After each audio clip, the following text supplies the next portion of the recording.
Welcome back to the Deep Dive. Today we are taking on a massive, highly sensitive topic. Yeah, this one is. It's big. It really is. It sits right at the intersection of religious law, evolving ethics, and of course, global human rights standards. We're going to be dissecting a single, incredibly complex line of scripture. Surah 65, verse 4 from the Quran. Exactly. This verse is, you could say, the epicenter of one of the fiercest debates in modern Islamic jurisprudence. It really seems to be. It forces scholars, and everyone really, to confront how a text from 7th century Arabia should be applied or, interpreted in the 21st century, especially when it comes to the welfare of children. So our mission today is to give you a detailed, really impartial analysis of the sources. We're going to walk through the historical context, why the text was needed, and then get into the deeply divergent interpretations it creates today. And to anchor this right from the start, we have to understand the verse's primary context. Yeah, our sources all stress this. This passage is in Surah At-Talaq, the chapter on divorce. It's a legal framework designed solely to regulate, divorce. It's not a verse commanding or promoting marriage itself. Not at all. That distinction is paramount. Its fundamental purpose is to establish the Iddah. That's the mandated waiting period women must observe after a marriage ends. Okay, so let's start there with that foundation, the Iddah. Perfect. For those who might have heard the term but don't really grasp its legal precision, what exactly does this period entail? The Iddah is basically a fixed period where a woman can't remarry. The standard rule, which is mentioned elsewhere, is 3 menstrual cycles. For a woman in her prime reproductive years. Correct. And this is a binding legal rule. It's not just a custom. So why was such a rigid, standardized rule so necessary back then in the social landscape of the 7th century? Was it just tradition? Oh, far from it. The sources show this was a radical legal reform. Before the Quran, practices in pre-Islamic Arabia were all over the place, haphazard. Sometimes a waiting period could go on for a year or more. Wow. So the Quran came in and standardized it with immense precision. And it serves 3 key functions we should probably break down. Okay, give us the most important one first. Without a doubt, the number 1 function is establishing paternity.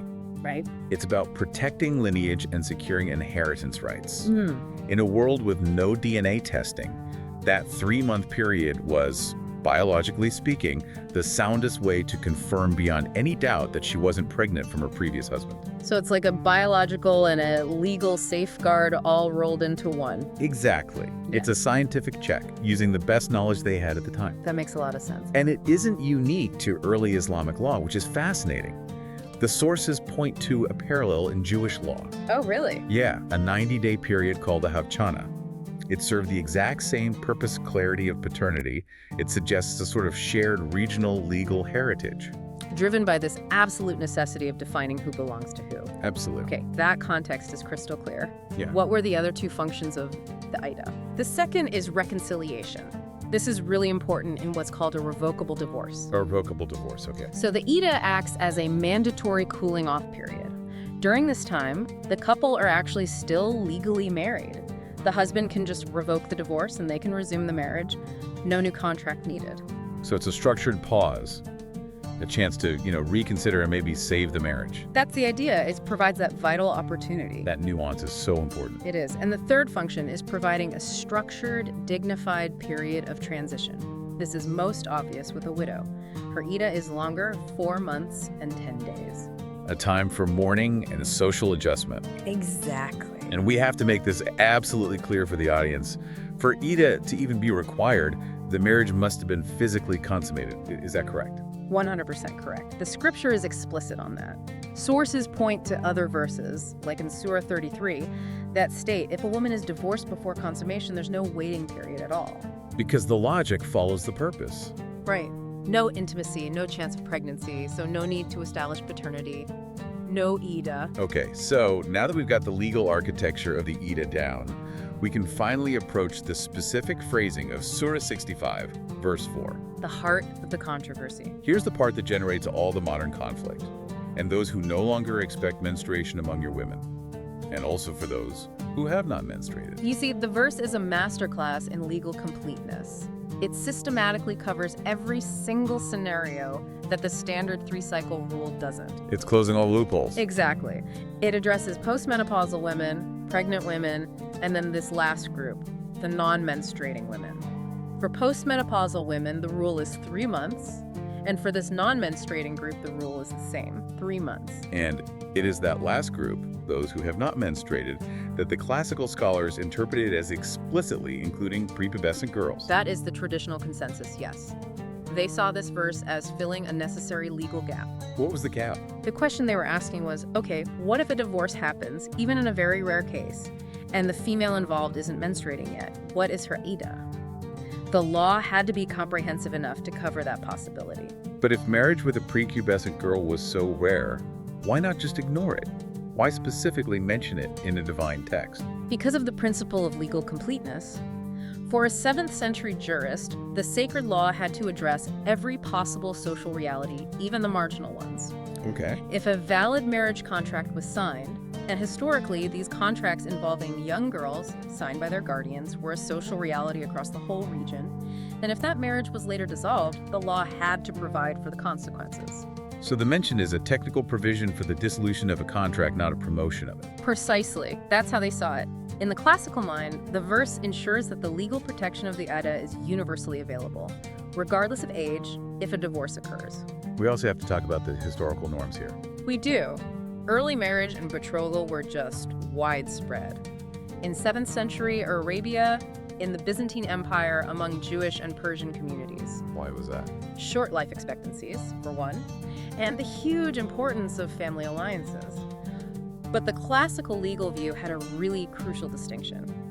A contract might be signed by a guardian, but consummation was generally delayed until the girl reached physical readiness. So the verse is only addressing the legal consequence if consummation happened and if it was then dissolved. Correct. It's a very specific technical legal point. But this is where that historical permission just clashes violently with modern knowledge. It really does. We have two powerful competing schools of thought today that just fundamentally disagree on how to treat this verse.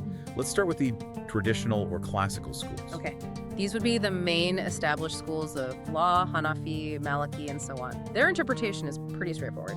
Because the verse mentions the Ida for non-menstruating girls, it implicitly confirms that a marriage contract involving a minor is legally valid, provided, of course, it's contracted by a qualified guardian. So what's their core defense for holding that view today, with all the ethical outcry? Their defense really rests on 2 pillars: textual fidelity and historical continuity, the Sunnah. So sticking to the letter of the law. Exactly. They argue that changing the clear meaning of the text just to align with modern social norms is, well, it's a dangerous theological innovation. They say historical precedent established this as a permissible legal category, so it can't be overridden by secular moral pressure. But that stance just opens the entire faith to this fierce international condemnation. How do they square that with the very real scientifically proven damage of early marriage? That is the exact pressure point. They'll often counter by emphasizing that permission for a contract doesn't equal a mandate for consummation. They might argue that delayed consummation mitigates the harm. But you're right, it's undeniable that this literalist view creates a deep, deep crisis in the modern world. Okay, let's pivot. The reformist or modernist schools. The scholars influenced by human rights, major institutions like Al-Azhar. How do they approach 65.4? They use a methodology called Ijtihad independent reasoning to re-examine the text in light of new knowledge. So they're not just taking the old interpretation as a given. Not at all. They argue that the reference to non-menstruating girls was just a descriptive provision. It was describing a 7th century reality, an exception needed for legal completeness at the time. They insist it's not a prescriptive mandate for all time. So if it wasn't meant for prepubescent girls, who were they arguing the verse was for? They often focus the verse on adult women who have medical conditions like amenorrhea. You know, they're post-puberty, but they don't menstruate for health reasons. But the real power of their argument is connecting the law to the higher objectives of the Sharia. The Maqasid al-Sharia. We've mentioned this before, but we need to go deeper. What does this framework actually allow them to do? The Maqasid framework basically says that all of Islamic law is built to achieve 5 core goals: protecting life, religion, intellect, lineage, and property. Okay. The reformists argue that if a literal reading of a text directly contradicts one of those higher goals, especially the protection of life and intellect, then the application of that text has to change. So they're basically saying the spirit of the law trumps the letter of the law when the letter causes provable harm. That's a perfect way to put it. They cite the overarching principle of preventing harm, or darar, and promoting public welfare, maslahah. They argue that modern medical science gives us overwhelming evidence that child marriage violates the protection of life through maternal mortality and the protection of intellect by denying education and psychological growth. And this is where that concept of rushed or full maturity comes in, right? It's the cornerstone of their ethical case. They point to another verse, Surah 4, verse 6, which says, "Guardians must test orphans until they reach rush maturity of judgment before giving them their inheritance." So the reformists ask a simple question. If a girl is too immature to manage money, how can she possibly be mature enough to manage a marriage, motherhood, and a whole household? The Maqasid demand we apply the highest standard of maturity. Which modern science now places far, far beyond just the onset of puberty. Far beyond it. This clash is unavoidable when you bring in external pressures. Yeah. Human rights groups, secular critics. How do they frame classical interpretation? The criticism is stark. They view it as institutionalized abuse. Because it legally permits sexual union with someone who is prepubescent. Correct. They define it as child marriage, plain and simple, and they point out that it directly violates international norms, like the UN Convention on the Rights of the Child, which defines a child as anyone under 18. And the scientific evidence of harm is not just anecdotal, it's a huge part of the critique. Oh, it's evidence-based and it's powerful. Right. The data confirms early marriage skyrockets the risks of obstetric fistula, maternal mortality. And that's just the physical. Then there's the psychological damage, the denial of education. And now we know the prefrontal cortex, the part of the brain for judgment and planning, isn't fully mature until around age 25. Puberty is just a physical marker. It's not a sign of readiness for any of this. So if we do a compatibility check on Surah 65.4 against modern standards, where does it land? It's a split decision. The Ida part of the verse, the mechanism for paternity and the cooling off period, is highly compatible. It's just sound biological wisdom. It even mirrors separation periods in modern secular divorce laws. The wisdom of that framework holds up. But the interpretation that allows for marriage of non-menstruating girls, that's where the law breaks down in the 21st century. Absolutely. That is the irreconcilable clash between a historical allowance and overwhelming evidence of harm. And this is why you see a fascinating real-world resolution happening. What's that? Most Muslim-majority nations have quietly adopted the modernist view in their actual laws. Countries like Morocco, Turkey, Indonesia, they've all raised the minimum marriage age to 18 or even higher. So they are in practice prioritizing the Maqasid public welfare and preventing harm over that historical, literal reading of the text. They are. They're showing that they believe the higher objectives of justice demand that the historical permission be, functionally retired when it conflicts with universal evidence-based principles of child protection. The law is evolving in practice, even if the text is fixed. So to summarize this, very challenging deep dive. Surah 65, verse 4, provides a timeless, structured legal tool, the Ida, which is rooted in sound biological and social reasoning. That part is robust. Right. However, the interpretation around non-menstruating girls is where a fixed text meets a radically evolved ethical and scientific understanding. But the conflict isn't just about interpretation anymore, it's about the very method you use to apply sacred law when you're faced with undeniable evidence of harm. It leaves us with a truly challenging thought, one that goes beyond just this debate. The challenge for you, the listener, is to consider this. How does an Islamic concept like maslah, public welfare, allow a timeless scripture to constructively engage with universal, evolving human values like childhood protection and informed consent? When does the permission granted by history hit the immovable barrier of modern scientific knowledge that proves significant preventable harm? That conversation really defines the future of legal ethics in the Islamic world.